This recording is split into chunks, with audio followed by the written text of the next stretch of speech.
Hello again there folks, Lone Adventurer here. Thanks very much for stumbling your way upon my channel and joining me for this adventure. Today we're going to be playing through Korg again, but not just Korg. We're going to be using the Slayer Korg expansion. At least I think this is all Slayer Korg expansion. I'm not entirely sure, I bought everything at once, but that's the plan for today.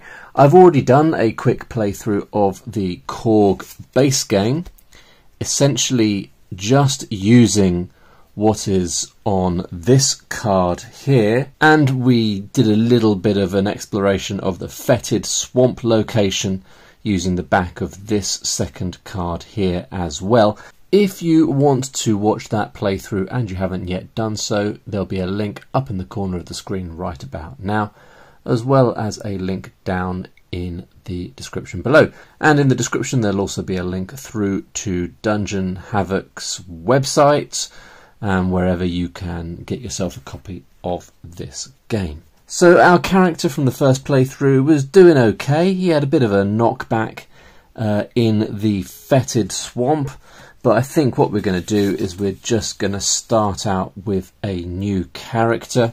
Now on the other side of this card here we have got some additional shop items, some live boots, a high potion and a death scroll which allows you to defeat one foe, and we've also got a new location here. We've got the Dark Tower, and actually on this side we've also got the catacombs, which we did not go into. So we'll probably start off by using those locations.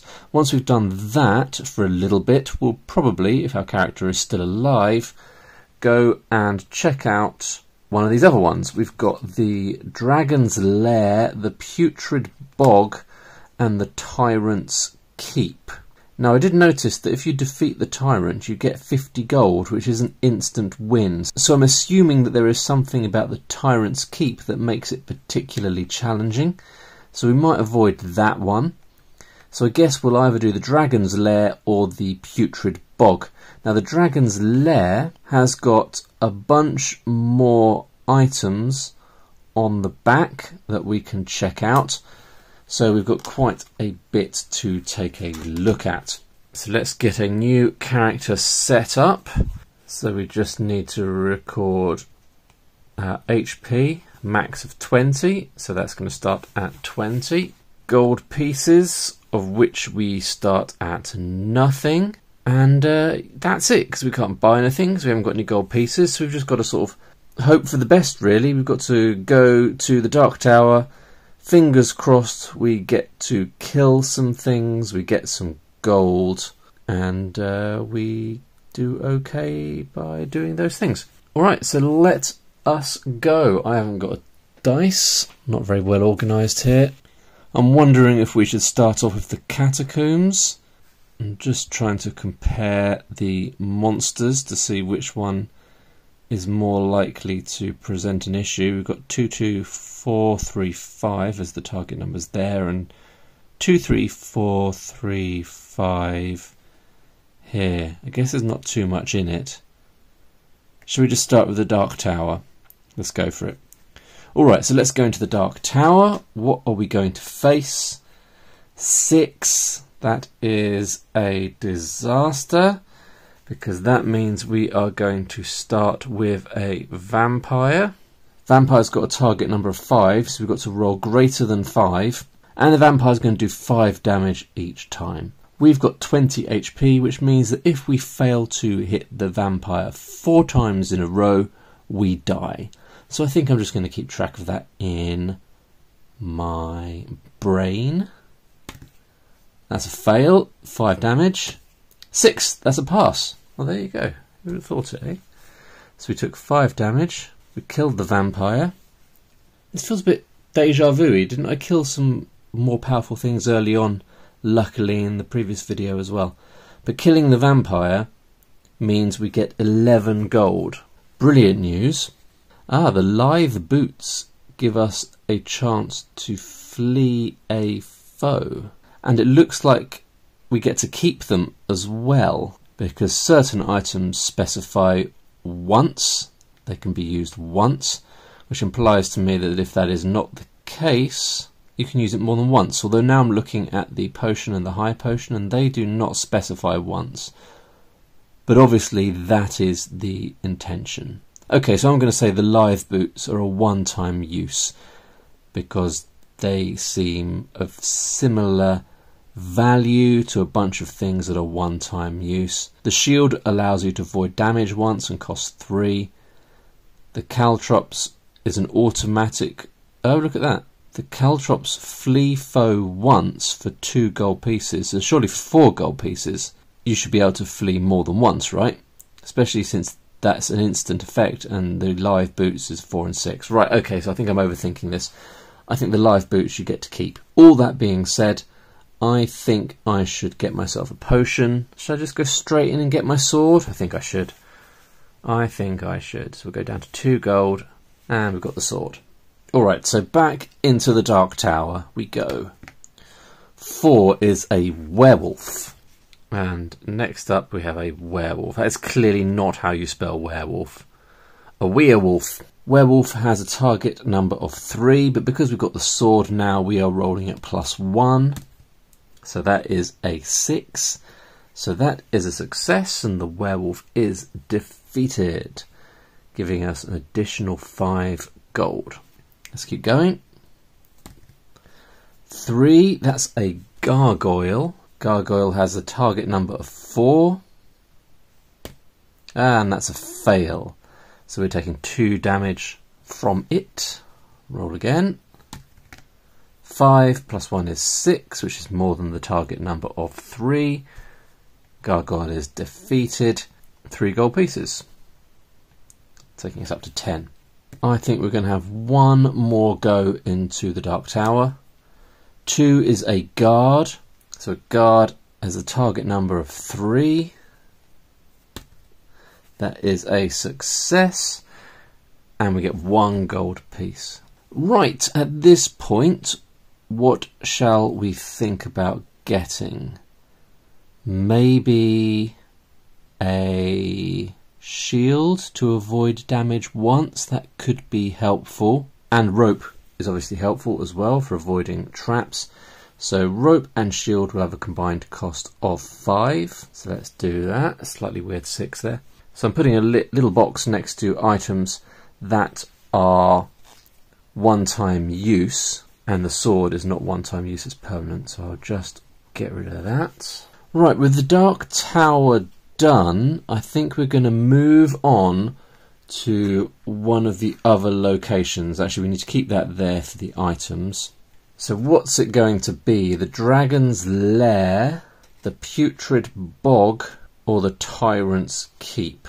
I might go for the Putrid Bog, purely because the Dragon's Keep has more shop items on the back. So let's have a quick look at this card before we go any further. This is the main card from the Slayer Korg expansion. So this is the second set of cards that you add to the base cards to give it a bit more variety.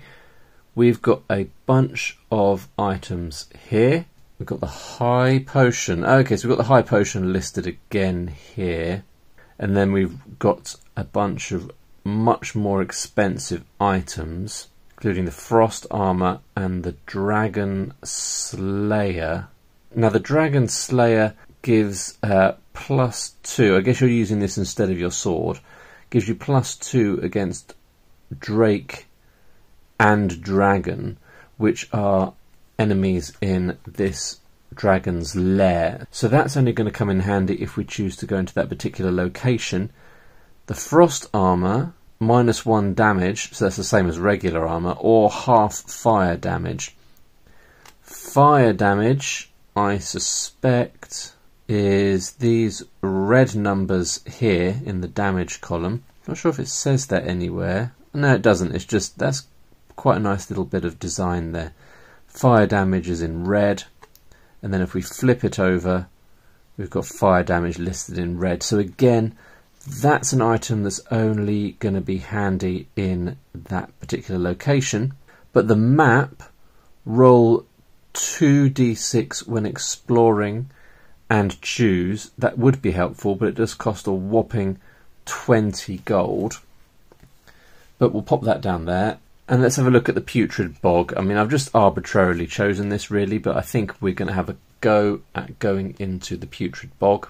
And we've got a little bit more information to take on board for this location. First thing to note is that there is 8 different enemies that you can encounter. So we would roll a d6. On a 1 we would encounter the wolf. On a 6 we'd encounter the troll. But we've got 2 enemies beyond that, the anaconda and the will-o'-the-wisp. So over here, next to the wolf and the vine choker, we've got a cumulative +1 to explore rolls. It resets if you shop. That's interesting for a couple of reasons. So 1, if you roll a wolf or a vine choker, you will be adding +1 to subsequent explore rolls. So if you defeat a wolf, then you will be rolling again for the next enemy and adding on 1. Then if you get a vine choker, i.e. if you rolled a 1 again, is that right? I had to think about that for a little bit then. I thought that you were going to be adding on, you know, quite a bit, but now that I think about it, you're only going to be adding on if you roll a 1. The first time you roll a 1, the next roll you'll be able to get between a 2 and a 7, and then if you roll a 1 again, then subsequently you'll be adding on 2, which means that you'll be able to get between a 3 and an 8. So that's kind of cool, but also you've got this push your luck element that if you then go back to the shop because you're like, oh, I need to get some more potions, this is pretty rough, then it resets and your ability to reach the anaconda and the will-o'-the-wisp once again diminishes. So that could be interesting. You seek the death of the troll, which will always return unless you defeat it using the flame blade. Ah, so we do need to think about that flame blade. So if you defeat the will-o'-the-wisp... Oh wow, so if you defeat the will-o'-the-wisp, your sword becomes a flame blade, which gives +1 to defeat foes, or +2 against vine, choker and troll. That's really cool. You can only defeat the troll if you've got the flame blade. So I take that to mean that the troll cannot be killed until you have the flame blade.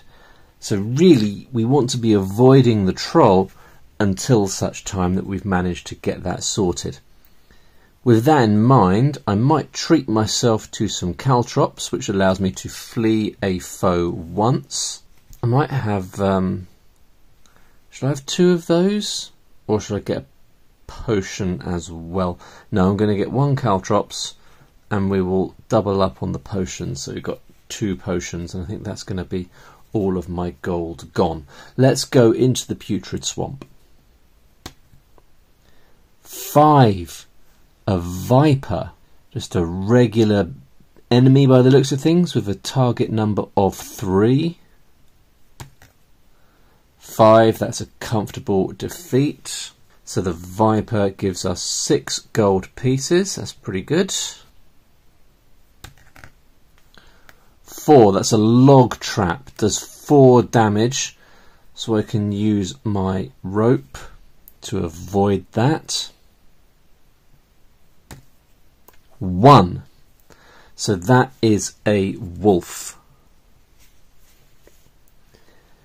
That's got a target number of just 2, and remember, if we defeat the wolf, which I'm pretty confident we will do, we'll be adding +1 on subsequent explore rolls.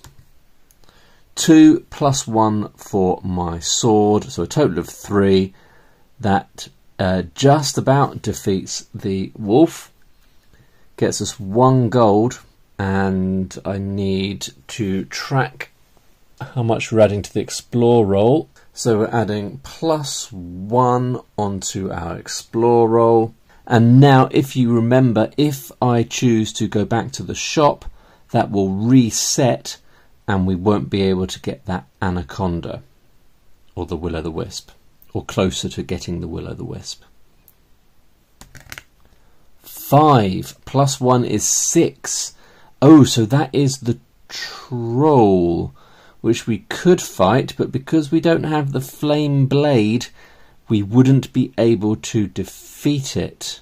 Maybe, if I'm wrong, the designer Caleb, who will possibly be watching this video, can let me know in the comments below. Did I get that right? Do you have to use the flame blade in order to kill the troll, or can you kill the troll but you don't get to consider the Putrid Bog complete until you kill it with a flame blade? I'm not really sure. Either way, I'm going to use my caltrops to avoid that particular fight. 4 plus 1 is 5. That is a Viper. Viper's got a target number of 3. We're rolling very good here. Viper is defeated. That gives me 6 gold, taking me up to 13. Oh, another 1. So 1 plus 1 means we are facing the Vine Choker, which is a target number of 3. And we've got a little star here on the damage. Half damage if you have a shield, or I don't. Oh, I do have a shield. I do have a shield. And 6, that's an easy win. Gets us 3 gold, taking me up to 16. And now we're adding on 2 to our explore rolls, which means that we should be able to get at that will-o'-the-wisp. 4 plus 2 is 6. That's a troll. Okay, I'm still not sure about this troll mechanic, but it seems unfair that I'm now locked in a fight with an undefeatable enemy. So what I might say is I can fight the troll, but I won't get any reward because I'm not yet using the flame blade. That's what we're going to do. Otherwise, I don't know how to handle it. So fighting the troll. Target number of 4. Oh, that was a 1. That means we're taking 5 damage. I'll use my shield to avoid that damage. Oh, Jiminy Cricket. Another 5 damage. That's taking me down to 8. I might just quickly pop one of those potions. So a potion allows us to heal 6 HP. Oh. Okay, well I'm glad I rolled a 5, I just wish I'd rolled a 5 when I was trying to defeat the troll. So that's taking us up to 13 health. Back in the troll fight. 2 plus 1 is 3. That's irritating, that's taking me straight back down to 8. Oh, that is some appalling rolling. 3. The troll has almost defeated me. 5 plus 1 is 6. Troll's got a target number of 4. So that means we have defeated the troll, but we may have won the fight, but we haven't won the war with the troll because I'm not using the flame blade yet. So we use one of our potions. I'm going to use my other potion immediately. That was a roll of 3, taking us up to 6 HP. Here we go. 2 plus 2 is 4. That's a log trap. I have got no way to avoid the log trap, taking me down to 2. So at this point, it would probably make sense to leave the Putrid Bog and get some more potions. But obviously if I leave the Putrid Bog, that will reset. So for the purposes of this video, we'll just keep going until we die. 1 plus 2 is 3, which means we're facing some biting flies. Biting flies have a target number of 4, insanely, but only do 1 damage. 4 plus 1 is 5, which means we have defeated them. Oh, you get no gold for that. Alright, fair enough. Next enemy, 2 plus 2 is 4. That's a log trap. The log trap smashes into us and kills our hero. Never mind, we didn't manage to get to face the Will-o'-the-Wisp. We didn't manage to get the flame blade. I would say that probably if I wasn't filming, I would have left the Putrid Bog, built up some gold, a few more items, and then come back and try it again. But there you go, folks. Just to show you that Korg has got a little bit more going on than just that card that we used in the first game, and the back there we still haven't gone in the catacombs yet. We've got the Putrid Bog there, and they're a bit more sophisticated, a little bit more interesting. And you've also got the Tyrant's Keep and the Dragon's Lair, and they both have that cumulative effect as well, where you're adding on to your explore roll based upon some of the enemies that you encounter. So yeah, an interesting little bit of game design. Crazy really that a fully playable game can be carried around in your wallet and you would probably barely even notice it was there. So there you go. That is a little further exploration of the world of Korg and Slayer Korg. Thank you very much for watching once again. See you next time. Bye for now.